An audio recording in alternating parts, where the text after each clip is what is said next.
사랑의 시작은 하나님께 있습니다.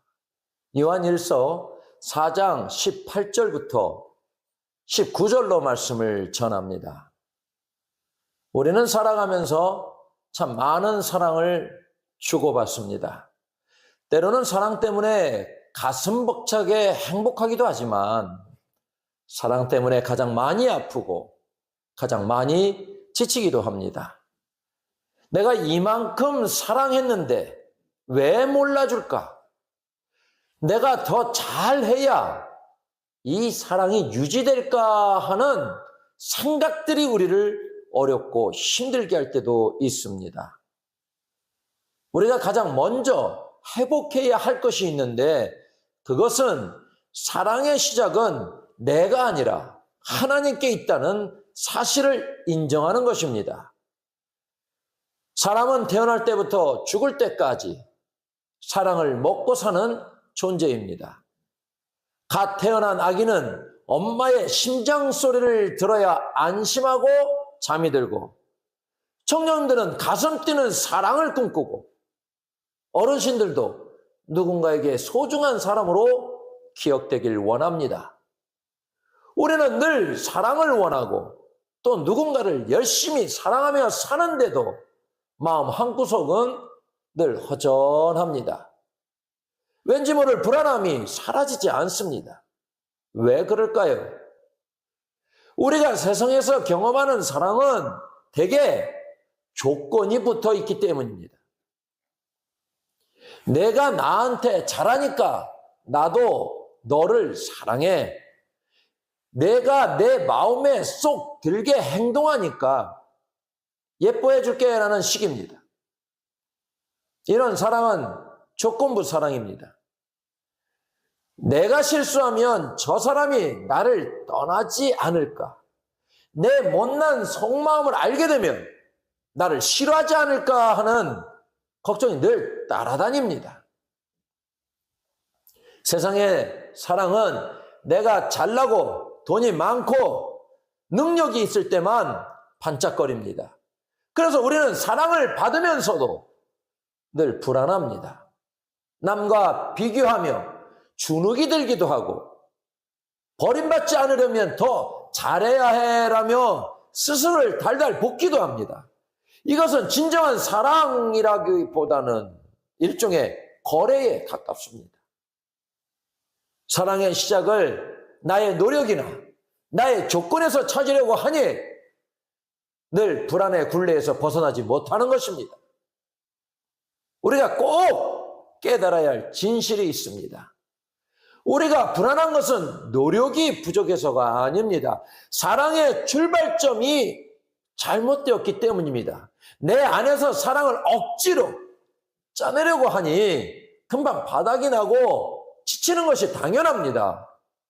이제 우리는 금방 말라버리는 샘물 같은 내 사랑을 의지하지 말고 결코 마르지 않는 영원한 사랑의 근원, 즉 하나님의 사랑을 발견해야 하겠습니다. 사람에게 받은 상처 때문에 꽉 닫혀있던 우리 마음이 활짝 열렸으면 좋겠습니다. 우리가 사랑받으려고 애쓰지 않아도 하나님은 이미 우리를 향해 사랑의 팔을 벌리고 계십니다. 그 따뜻하고 넓은 품에 편안하게 기대기만 하면 됩니다. 그동안 사랑을 얻어내려고 숨 가쁘게 달려오느라 참 고생 많으셨습니다. 이 시간만큼은 내가 더 잘해야지 하는 무거운 마음을 잠시 내려놓으셔도 괜찮겠습니다. 대신 나를 있는 그대로 받아주시는 하나님의 커다란 사랑을 느껴보시면 좋겠습니다. 마치 지친 몸을 따뜻한 물에 맡기듯 하나님의 그 넉넉한 사랑에 여러분의 마음을 편안하게 맡겨보는 것입니다.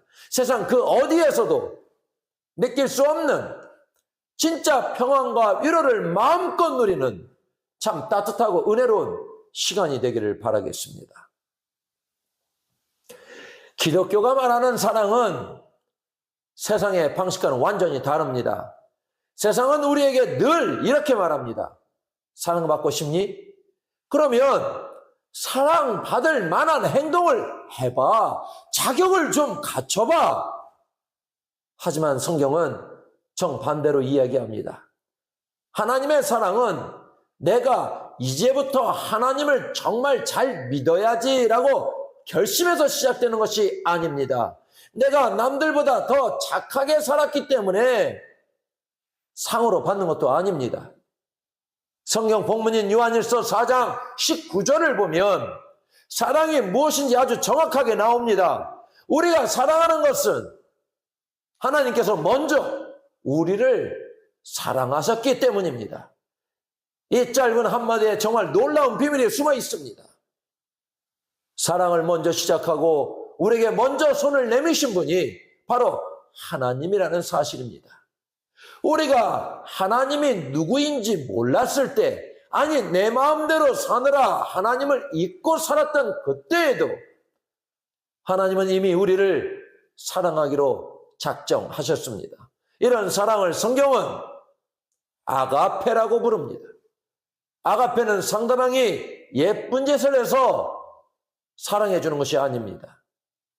그냥 사랑하기 때문에 그 사람을 세상에서 가장 소중한 존재로 만들어버리는 사랑입니다. 내가 대단해서 하나님의 나를 사랑하시는 게 아니라 하나님의 나를 사랑하시기 때문에 내가 세상에서 가장 귀한 사람이 된 것입니다. 이 순서를 아는 것이 신앙생활에서 가장 중요합니다. 사랑은 내가 억지로 힘을 써서 만들어내는 것이 아닙니다.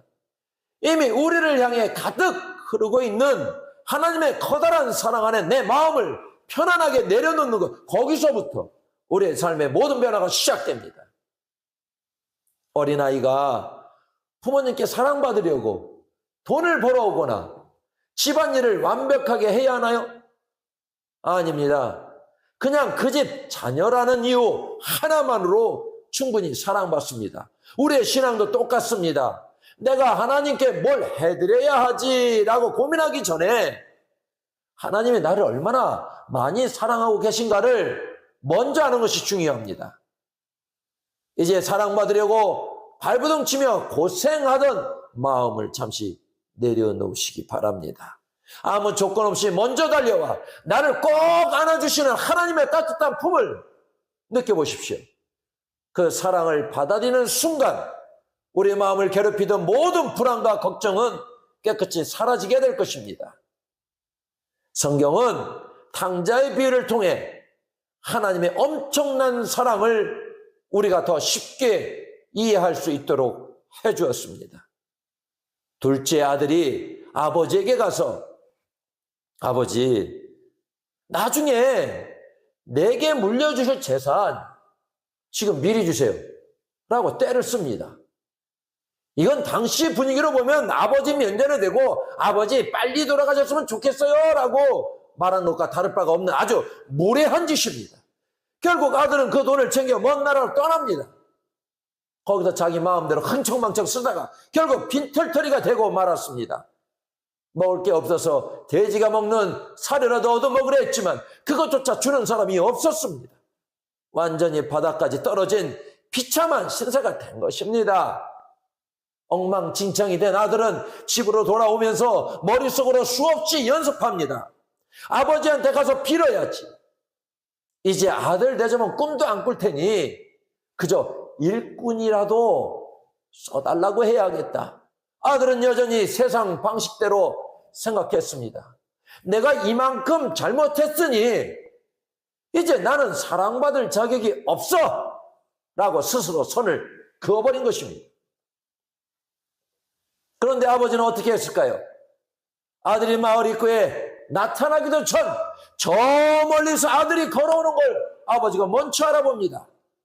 그리고는 체면이고 뭐고 다 던져버리고 맨발로 달려나갑니다.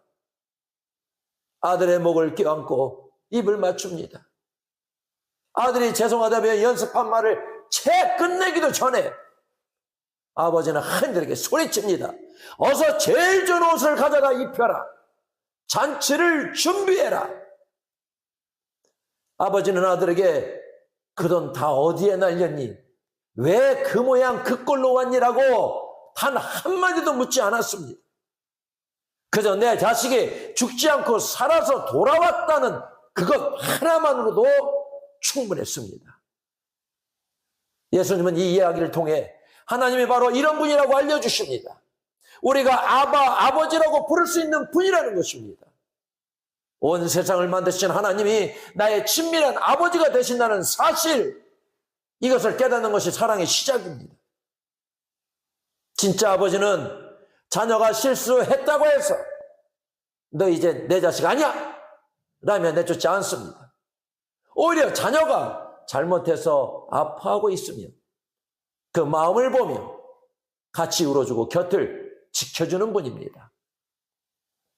성경은 우리에게 약속합니다. 진짜 사랑을 만나면 두려움이 사라집니다. 우리가 하나님을 무서운 판사처럼 생각하면 늘 혼날까봐 벌벌 떨며 살 수밖에 없습니다. 하지만 하나님을 나를 너무나 사랑하는 아버지로 믿기 시작하시면 우리의 마음속에 걱정과 불안은 안개처럼 싹 사라집니다. 하나님은 여러분의 인생을 검사하시는 분이 아닙니다.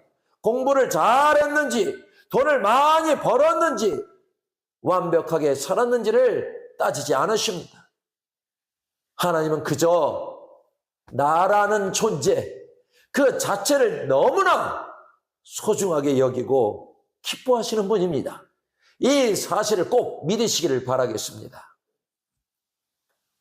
하나님의 사랑이 내 삶의 시작이라고 깨닫게 되면 나에게 찾아오는 힘든 일들을 보는 눈도 완전히 달라집니다. 살다 보면 생각지도 못한 어려움을 만날 때가 참 많이 있습니다.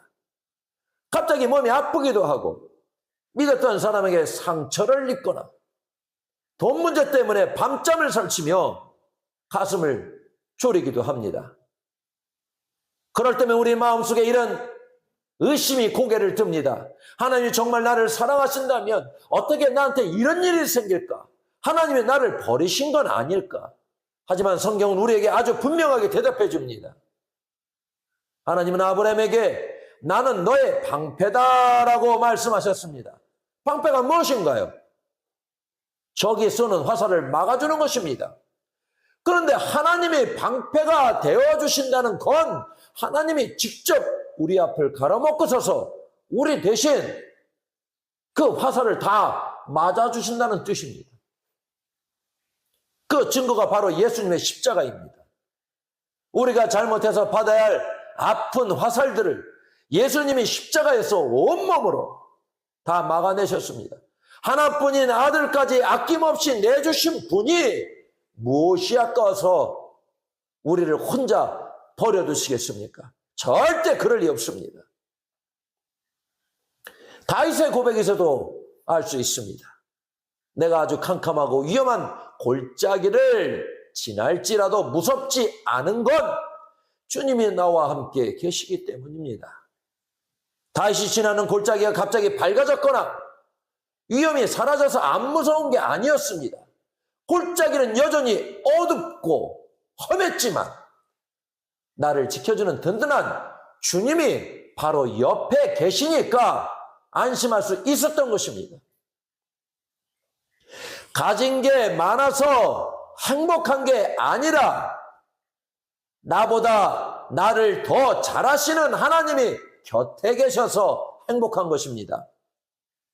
세상의 소란함보다 훨씬 크신 주님이 내 손을 꼭 잡고 동행해 주시기에 우리는 오늘도 웃으며 기쁘게 살아가는 것입니다. 지금 눈앞에 놓인 문제들이 마치 태산처럼 커 보이시나요? 하지만 잊지 마십시오. 그 문제보다 우리 하나님은 훨씬 더 크고 힘이 세십니다. 하나님은 그 어떤 순간에도 여러분을 놓지 않으시고 끝까지 포기하지 않으십니다. 이 든든한 사랑을 믿고 어깨 펴고 당당하게 걸어가시기를 바라겠습니다. 혹시 요즘 내 마음이 좁아져서 누군가를 미워하거나 질투하며 괴로워한 적 있으신가요? 사실 우리 마음이 예민하고 날카로워지는 건 내가 충분히 사랑받지 못하고 있다고 느끼기 때문일 때가 많습니다. 하지만 하나님의 사랑을 내 마음속에 가득 채우면 정말 신기한 일이 벌어집니다. 주변 사람들과의 관계가 마치 봄에 눈이 녹듯 부드럽게 변하기 시작하게 됩니다. 성경은 우리에게 이렇게 말합니다. 하나님이 우리를 이토록 사랑하셨으니 우리도 서로 사랑하는 게 당연합니다. 내가 먼저 하나님께 엄청난 용서와 사랑을 받았다는 걸 진짜로 깨닫게 되면 내 마음에도 다른 사람을 품어줄 수 있는 넉넉한 여유가 생겨납니다. 내가 이미 세상에서 가장 큰 사랑을 받고 있다는 자신감이 생기면 남을 깎아낼 필요도, 누가 잘 되는 걸 시기할 필요도 없어지게 됩니다. 오히려 힘들게 사는 사람들 보면 저 사람도 하나님의 사랑을 알면 참 좋을 텐데 하는 안쓰러운 마음이 먼저 들게 됩니다. 기도란 내 욕심을 채우는 기도가 아닙니다. 나 같은 사람도 아무 조건 없이 사랑해 주신 하나님의 은혜가 너무 감사해서 나도 그 사랑으로 아픈 이웃과 세상을 위해 대신 기도해 주는 것입니다. 내가 하나님의 사랑을 듬뿍 받고 있다는 자신감이 생기면 기도는 더 이상 나만 잘 되게 해주세요라는 나만을 위한 기도를 하지 않게 됩니다. 이미 마음속에 사랑이 꽉 차 있어서 남을 배려할 여유가 넘쳐나기 때문입니다. 우리도 마찬가지입니다. 하나님의 사랑을 내 마음에 가득 채워야 그 사랑을 다른 사람에게도 나눠줄 수 있는 것입니다. 여러분이 정성을 다해 드리는 그 기도를 통해 하나님의 따뜻한 사랑이 필요한 곳곳에 흘러가게 될 것입니다. 나만 생각하는 기도에서 벗어나 타인의 아픔을 내 아픔처럼 여기며 기도하는 모습, 그것이 바로 하나님이 보시기에 가장 예쁜 사랑의 열매입니다. 무엇을 잘 하려고 너무 애쓰지 마십시오. 하나님께 점수를 따려고 땀 흘리며 고군분투하지도 않아도 괜찮습니다. 대신 하나님이 주시는 사랑을 듬뿍 받는 일에만 마음을 쏟아보셨으면 좋겠습니다. 자꾸만 마음속에서 들려오는 너는 이래서 안 돼, 너는 아직 부족해라는 자책의 목소리나 우리를 기죽게 하는 세상의 소리에는 이 길을 막으셔야 합니다. 대신은 너는 내 아들이다, 내 딸이다, 나는 너를 보물처럼 귀하게 여긴다라고 속삭이시는 하나님의 부드러운 목소리에 귀를 기울여 보십시오. 하나님 앞에 나올 때는 완벽한 모습이 아니어도 정말 괜찮습니다. 여전히 질수하고 넘어지는 모습 그대로 때 묻은 옷을 입은 채 달려왔던 탕자처럼 그냥 나오십시오. 하나님이 이미 여러분의 약함을 다 알고 계시고 그 약함까지도 사랑하고 계십니다. 기억하십시오. 사랑의 시작이 우리에게 있지 않듯 사랑의 완성도 우리에게 있지 않습니다.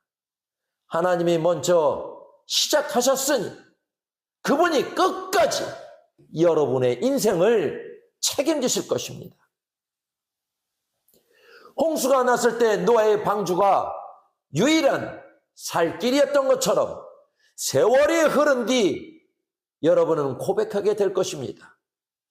내 인생의 가장 큰 실력은 내가 잘난 것이 아니라 하나님의 사랑 안에 머물렀던 것뿐이었다라고 말입니다. 오늘 하나님은 여러분 한 분 한 분에게 이렇게 말씀하십니다. 사랑받는 것을 두려워하지 마라. 너는 이미 내 사랑 안에 있단다. 내가 나를 놓아도 나는 너를 절대 놓지 않는다. 이 따뜻하고 든든한 약속을 오늘 인생의 가장 큰 백으로 삼으십시오. 사랑의 시작이 하나님께 있음을 믿을 때 우리는 거친 세상 속에서도 진짜 힘을 얻고 승리할 수 있습니다. 하나님의 사랑은 절대로 실패하지 않습니다. 세상이 아무리 흔들려도 뿌리 깊은 사랑 안에서 당당하게 웃으며 살아가시는 귀한 성도님이 되시기를 주님의 이름으로 축복합니다. 기도하겠습니다.